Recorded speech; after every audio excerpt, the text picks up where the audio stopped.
it's Rob here, and I'm here with a garden update, and my wife has just discovered some tomatoes.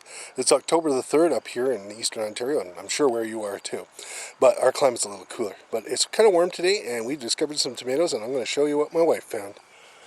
There we are. I don't know what kind these are. I think they're wild ones. So we can't really identify them, but you know what? They all kind of taste good anyway, so.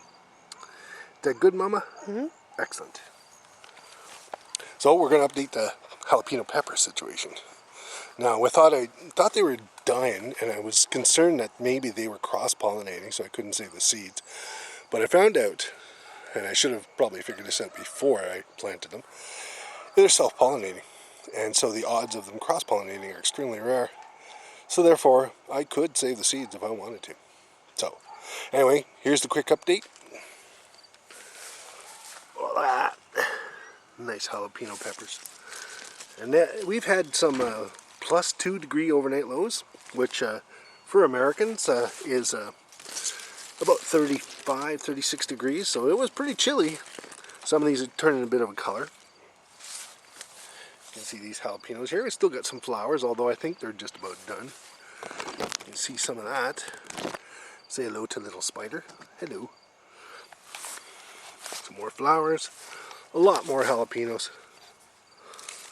And this one here, I'm gonna have to pick that one, I think. Maybe not. Well, it came off. So there's a jalapeno. It's a little one, but still jalapeno. Some nice ones there. Excuse me, a little belch there.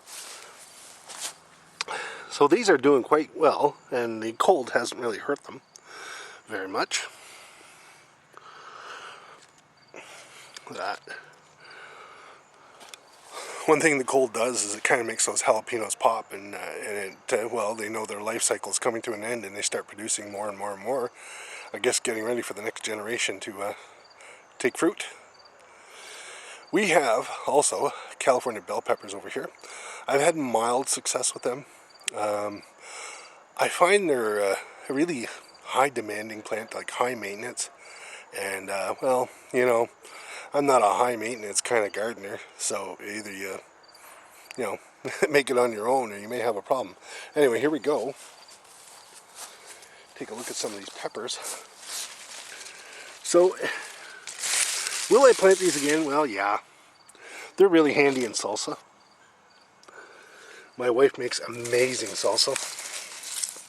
Here's a pepper that's been sitting on the ground. We'll give that to the squirrels. Bye-bye. So that's gone. Can't keep everything. And then you can see the chart over here. Just crazy. It's just going nuts.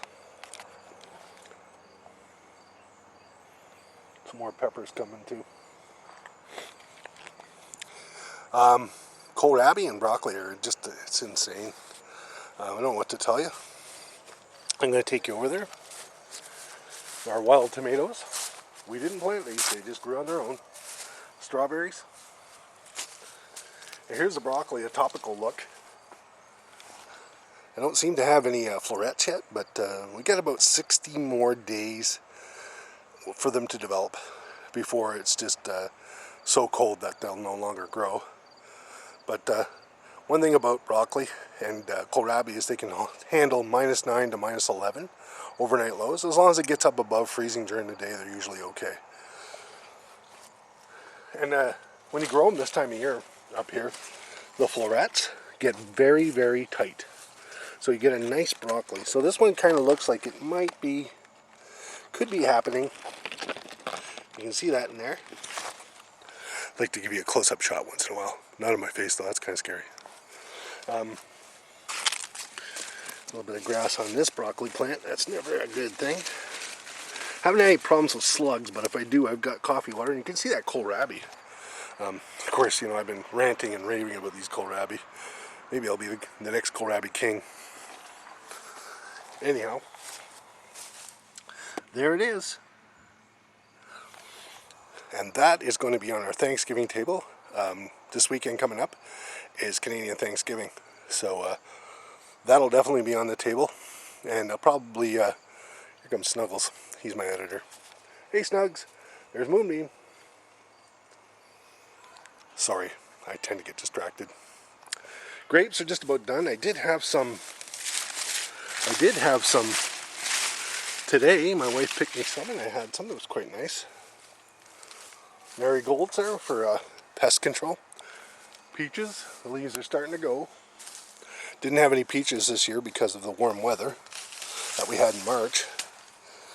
Peaches need a certain amount of cold weather in order to put out fruit. So if they don't get that, we don't get the fruit, and consequently this is what happened. Leftovers from the corn. I pulled out some corn here, and I planted some kohlrabi. I haven't really checked on it too much. But there's a state of it right there. And there. Now, as you know, I planted 4 there, and 2 of them survived, so I think that's pretty average. I planted about, 30 or 40 kohlrabis, and about 25 seem to have survived and are thriving. Something else I want to talk to you about. I've been neglecting these plants. I haven't even made a video of them, but I love Brussels sprouts. And I kind of gave up on them in the middle of summer because, as you know, I suffer from cluster headaches and I really can't get out in that heat. But now it's a lot cooler. Well, today was 22 degrees. It was nice. Here, that's about, I guess, 75 or something like that Fahrenheit. So we're going to go over to the Brussels sprouts. We're going to take a look at them. And I'm impressed. My wife showed me how to take care of these things. And they seem to be doing better. I need to feed them. I haven't fed them all year. And that's sinful. Anyway, here we go. Look at those Brussels sprouts. I don't know if you guys like Brussels sprouts, but you don't have to like them to appreciate how nice they are. This is a smaller one. So what you do is you take these bottom branches off, these leaves, so the energy goes to those little flowers. Okay? And I don't like leaving vegetation at the bottom. Something tells me that that might be a problem for slugs. I don't know. I like to keep the floor kind of clean. I don't know if it does make a difference, but you know, I like to try. A little surprise here. I kind of shocked myself. It's I'm having a little problems with the camera here. Sticky hands. But the strawberries that we planted earlier this year, well, it's October 3rd, and we are in Eastern Ontario. It should be all dormant by now. My point is, but anyway, here we go. I've even got weeds growing up there. I like to grow a few weeds because it attracts bees, and flowers are really nice. Biodiversity, you know. So here's the surprise. Look at that beautiful thing. And then we turn it over, and we find out that something has been nibbling on it. I reckon that thing was a mouse, but who really knows? Current state of the pear trees.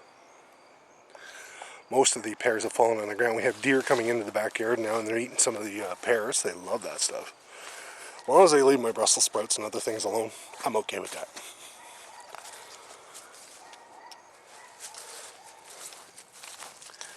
You can see the windfalls. There we go. So I didn't take very good care of the pear trees this year, and lack of knowledge is a problem.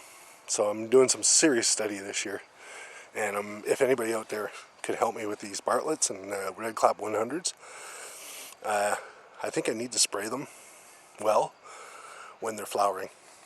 I'm not sure. And there's Moonbeam in the fennel. Hey, baby girl.